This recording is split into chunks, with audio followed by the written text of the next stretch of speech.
खुलुमबाय। फैबाय थानाय रंजालि गोदान बोसोर बैसागुनि आंनिफ्राय साफ्रोमनिसिमबो अननाय आरो खुलुमनायखौ आं जासिहरबाय।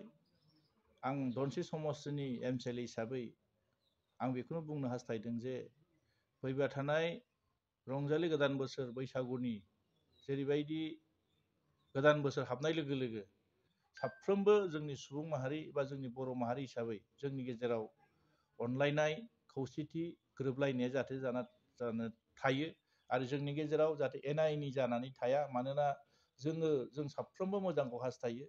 जों बर' सुबुं हिसाबै बुहुमनि गेजेराव गावनि राव, गावनि आसार खान्थि, गावनि धोरोम, गावनि हारिमुखौ लानानै जों थांना थानो लुगैयो।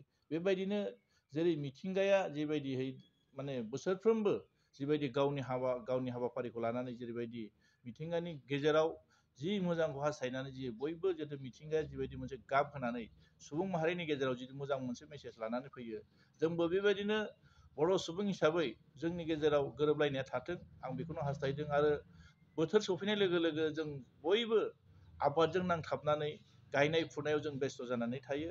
आरो बेबायदिनो जाहाथे बयबो जाहाथे मोजां आबाद मावनानै जाहाथे गावनि थांना थानायनि थाखाय मोजां खामानि मावफुंनो हाथों, आबादफोरखौ मोजाङै मावनो हाथों। लोगोसे सोरबा लेखा फरायनाया मोजाङै फरायनो हाथों, सोरबा साख्रि मावनायफ्रा मोजाङै मावनो हाथों। गावनि गोग्गो देहाखौ लानानै जाहाथे गावनि देहाखौ लानानै जाहाथे बे बोसोराव जाहाथे बयनिबो सिमांखौ जाहाथे साननो आरो मावनो थाखाय जाहाथे आफा इसोरा जोंखौ बयखौबो आशीर्बाद होथों।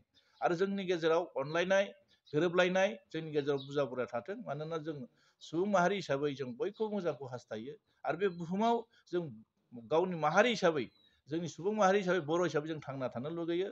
जों बेखौनो हास्थायगोन, जों गावस्राब्ला जों जोबस्रांगोन, जों खौसेथि थायोब्ला जों थांनानै थागोन। ओंखायनो आं हास्थायदों जाहाथे देग्लाय बे बैसागु रंजालि बैसागु गोदान बोसोराव जों बयबो जाहाथे मोजां सिमां लानानै मोजां मिजिं लानानै जों गाव गावनि थांखिखौ जाहाथे मावफुंनो हाथों आं बेखौनो हास्थायदों। मानोना जों बयबो नुदों जे बे बुहुमा जथेस्थ' सोलाय सोलु जानानै थांगासिनो दङ, जथेस्थ' मिथिंगाया सोलायदों। ओंखायनो जोंनि साननाय हनायफ्राबो सोलायनांगोन आरो जोंनि मावनायफ्राबो सोलायनांगोन।